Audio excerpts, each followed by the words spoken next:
కళ్ళాలల్లా కన్నీళ్ళే కనబడతానయన్న మొత్తం.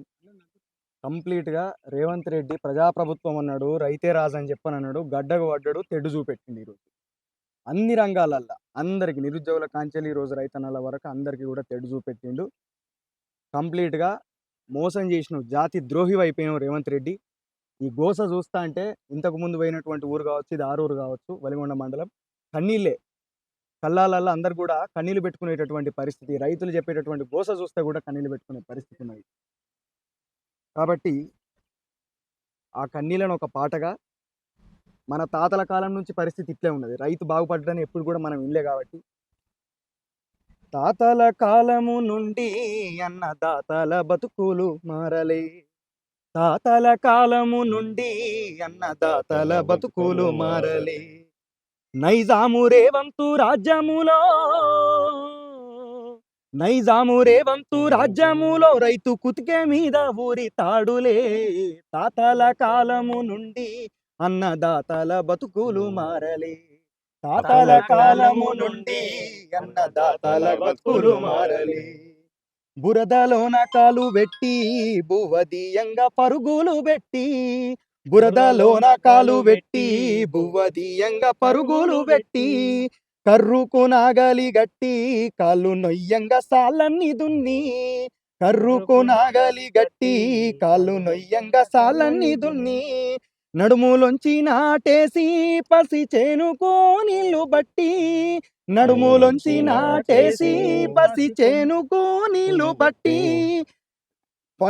పండి పంట చేతికొస్తే వాన దేవుడు పగబట్టే.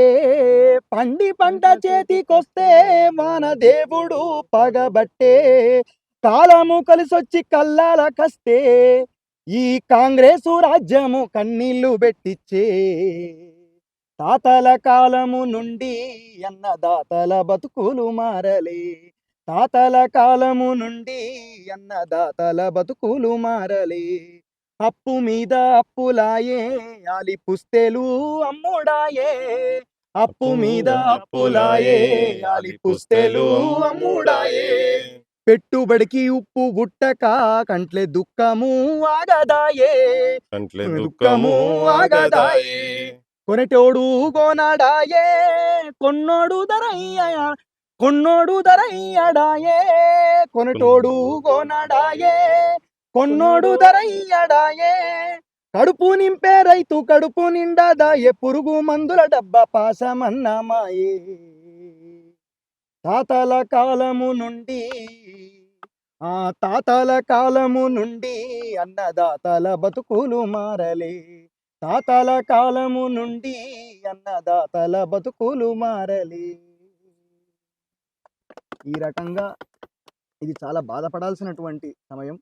కాబట్టి మనము గతం నుంచి ఇప్పటి వరకు ఎప్పుడు కూడా అన్నదాతలు బతికి బట్టగట్టిర్రు, ఆనందంగా ఉన్నారన్నటువంటి వార్తను ఎప్పుడు కూడా మనం వినలే. రైతుల ఆత్మహత్యల గురించి ఉరితాళ్ళ గురించి మాత్రం వినని తప్పించి వాళ్ళు సంతోషకరంగా ఉన్నారు అన్నటువంటి విషయం ఎప్పుడు కూడా వినలే.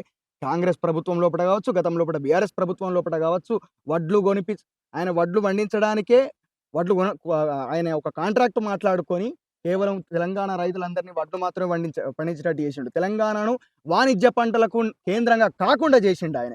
ఇక్కడ మిరప పండదా, ఇక్కడ పత్తి పండదా, ఇక్కడ చెరుకు పండదా, ఇక్కడ మక్కలు పండాయి. కాకపోతే ఈరోజు ఒక కాంట్రాక్ట్ బేస్లో కమిషన్ల కోసం కేసీఆర్ ఇంత దుర్మార్గంగా ప్రవర్తిస్తే ఈరోజు రేవంత్ రెడ్డి దాన్ని ఎగ్జిక్యూషన్ చేస్తున్నాడు, దాన్ని కంటిన్యూషన్ చేస్తున్నాడు. కాబట్టి రేవంత్ రెడ్డి ప్రభుత్వాన్ని ఈ రోజుకి ఇప్పటికీ డిమాండ్ చేస్తున్నాం.